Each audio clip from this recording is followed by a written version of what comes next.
English စာလေ့လာတဲ့သူတွေလုပ်လို့ရှိတဲ့အမှားနံပါတ်1အဲ့ဒါဆရာတို့ဗာလဲဆိုရင် dangling modifier လို့ခေါ်ရပါတော့အဲ့တော့ဆရာဥမာစာကြောင်းတစ်ခုကြည့်မယ် running down the street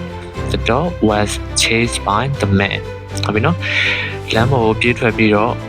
ပြောလိုက်အဲ့လိုပြောပြီးတော့ဆရာတို့ comma နောက်မှာ the dog was chased by the man လို့ပြောထားတယ်တကယ်ကအဲ့ comma ရဲ့နောက်မှာဆရာတို့ဒီ running down the street နဲ့ဆိုင်တဲ့ subject လိုက်ရမှာ the man ပေါ့နော်ဒီမှာတော့ဆရာတို့ the dog ဆိုပြီးတော့လိုက်ထားတယ် sentence ကတော့ဆရာတို့ passive voice အနေနဲ့မှန်ပြီးမြင်လေဆရာတို့ abbreviation အနေနဲ့မှားနေတယ်ပေါ့နော်အမှန်တကယ်ပြောမှာ running down the street the man chased the dog အဲ့လိုပြောမှာဆရာတို့မှန်မှာဖြစ်ပါတယ်အဲ့တော့ comma နောက်မှာလိုက်တဲ့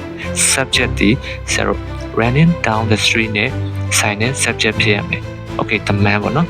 okay ဒီလောက်ဆိုဆရာတို့အားလုံးနားလည်ကြမယ်ထင်ပါတယ် okay ဆရာတို့ဒီဗီဒီယိုကိုအသုံးဝင်တယ်လို့ထင်ရင်ဆရာတို့ like comment share လုပ်ပေးခဲ့ပါဦးအားလုံးကျေးဇူးတင်ပါတယ်